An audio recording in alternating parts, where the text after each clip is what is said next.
Hello BookTube and welcome to Weekly Reads. This has been a pretty good reading week. I enjoyed both of the books I read, which was nice because this has been a quite trying week on a number of fronts. But let's get started with the books. So I started the reading week with Philip and Alexander by Adrian Goldsworthy. This is a dual biography of Philip and Alexander, father and son. They were both kings of Macedonia. Obviously, Philip is the father of Alexander, who is the famed and infamous conqueror. The thing about Alexander the Great biographies, or Alexander biographies, is that there's really no new territory to cover. There are no new sources. The sources that are extant are the sources that there are, barring some chance discovery of new documents, which is highly unlikely. So, a new Alexander biography will be on how good it is, rests on how well the author deploys the extant sources, as well as their interpretation of those sources, and their analysis of those sources, and their extrapolation of those sources. And I think in the case of Adrian Goldsworthy in this particular book, there's an added benefit in that it is a dual biography. Philip of Macedon is included as well. And in a lot of cases, in most cases, Philip is very much sort of a forethought. He really doesn't play much of a role in the Alexander biographies, even though Alexander basically built off of what Philip built. The Macedonian army was Philip's. He revolutionized it and used it to really reform Macedonia, to expand it, to conquer Greece, and to begin the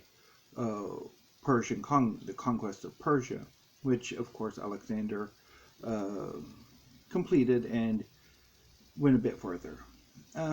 So I really liked the book. It was phenomenal. I love that while Alexander does get 300 pages on his own, Philip got 200 pages, and those 200 pages are really good and interesting. And I think, if for no other reason than the biography of Philip, this book is definitely, I think, a major inclusion in the corpus of Alexander the Great biographies, which seem to come out once a year. Obviously, the past 3 years, well, maybe not this year, but the last batch of 3 years, there's been one every year, which I have. My one critique of the book is that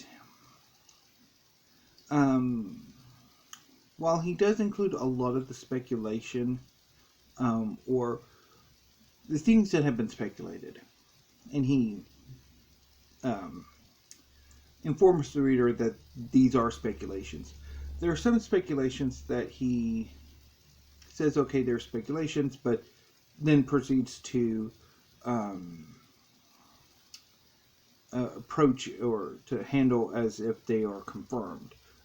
In this case, Alexander's relationship with Barsine and in this instance, their son Heracles, which is more alleged. While Goldsworthy does tend to, in a way, or at least I interpreted how he handled his sort of speculation caveat as to cast doubt on to the possible bisexuality of both Philip and Alexander, which I thought was a bit discordant. Some of the other biographies of Alexander I have tend to be more, um, I guess, except I did that both Philip and Alexander were bisexuals, and I'm kind of, um, yeah, doesn't quite sit right with me how Goldsworthy treats the subject. But anyway, but that's my one critique. But for the most, I mean, but I pretty much love the book. I absolutely did. Ouch. Ooh, I cut myself. The next book I read, I stuck with ancient Greece and the ancient Mediterranean and read Thieves by Paul Cartledge. This is a history of Thebes, one of the major Greek polis, city-states or citizen states that populated the Greek world.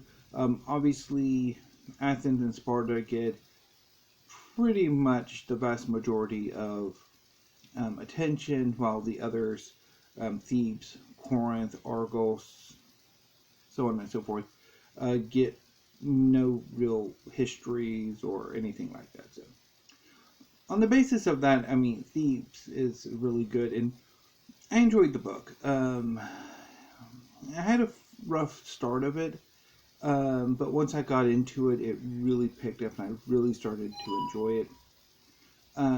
So the book looks at Thebes through its mythical origins, through archaeology, through what we know. A huge part on classical Thebes, up to its destruction, and then Thebes' afterlife. Well, technically it's not afterlife because Thebes still exists. It's a small city of about 35,000 people. Um, so yeah, and then also how Thebes sort of captured the the mythic imagination not only of ancient of Hellenistic Greece and Rome, but also up to the present. So I really enjoyed it. My one critique of Thebes is that Paul Cartledge makes one major error that I have no idea why he made it. But anyway, so Alexander the Great destroyed Thebes in 336, and Thebes was refounded about 20 years later in 316 by Cassander. In the book, Cartledge calls Cassander the son of Antigonus One-Eyed. I would give his Greek epithet, but I cannot pronounce it all that well, so I would just call him Antigonus the One-Eyed. That's not accurate. So basically, after Alexander's death, a lot of his generals and subordinates basically started to fight amongst themselves for power, not only to become essentially the new king of kings or king of Macedon, but for just territory. One of the most prominent of these successors was Antigonus One-Eyed, who tried to conquer Alexander's empire with himself as king regent, but really king. And one of his rivals was Antipater, who was the longtime regent of Macedon.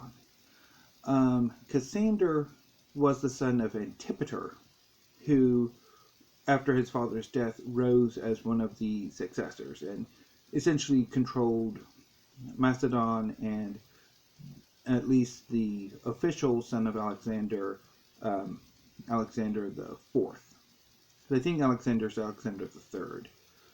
And then he also eventually killed Alexander the Third, and then or Alexander the Fourth, and then he also hunted down Alexander's alleged illegitimate son Heracles. But anyway, So Cassander controlled Macedon and Greece, and contended with Antigonus's son Demetrius, city sieger, I think, or city savior or something, um, for control of Greece for decades, and they essentially passed the throne of Macedon between them, as well as a son of Ptolemy's, for a number of decades until Antigonus Gonatas, a son of Demetrius, I think it's the son of Demetrius, eventually beat back the Celts and reconsolidated Macedon under his own control, as well as Greece. So that's why Macedonia at this time is called or Antigonid Macedonia, or the Antigonids sort of thing. So anyway, so that's one thing that kind of I caught them, like, made me wonder about, like, is everything else, I mean, it's obviously making that mistake are there other mistakes, and I don't know. I mean, that is one bit of caution, though, is that mistake is quite glaring, and I don't know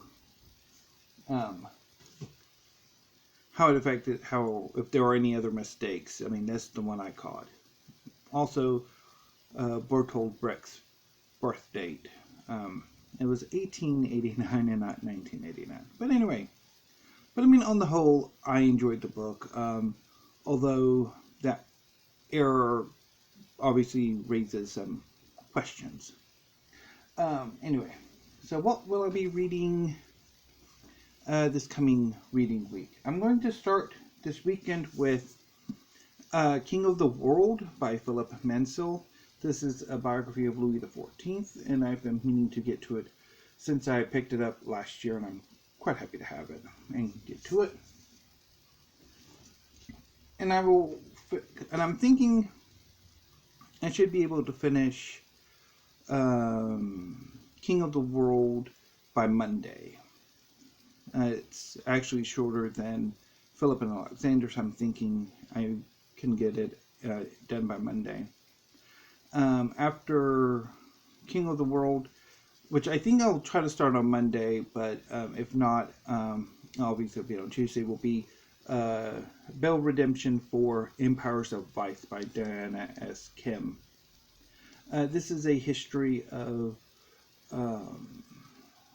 the opium trade and the suppression of the opium trade in Southeast Asia during British and French occupation and colonization.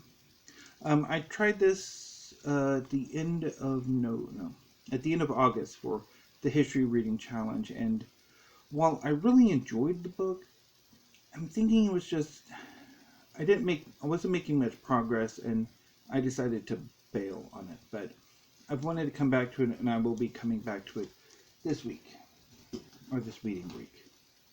So that's my plan for the coming reading week.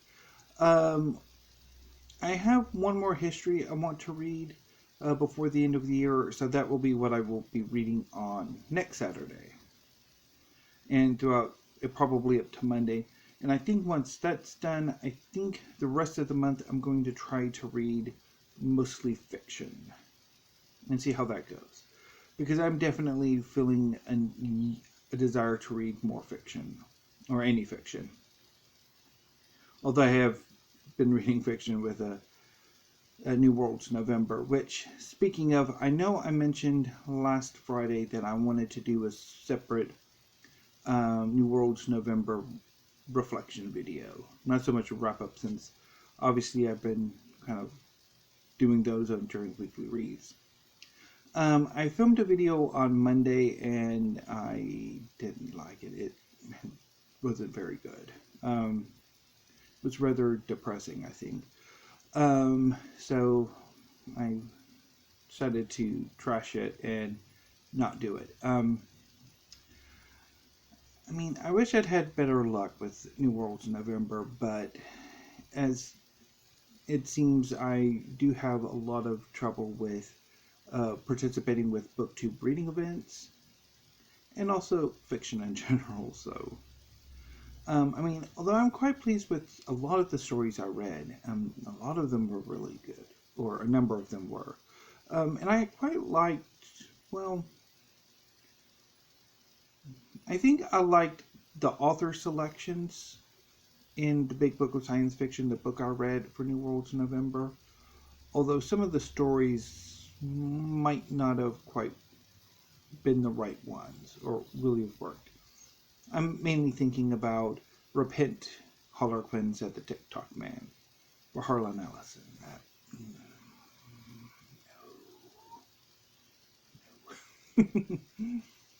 Anyway, but yeah, so that was a mixed bag, I think.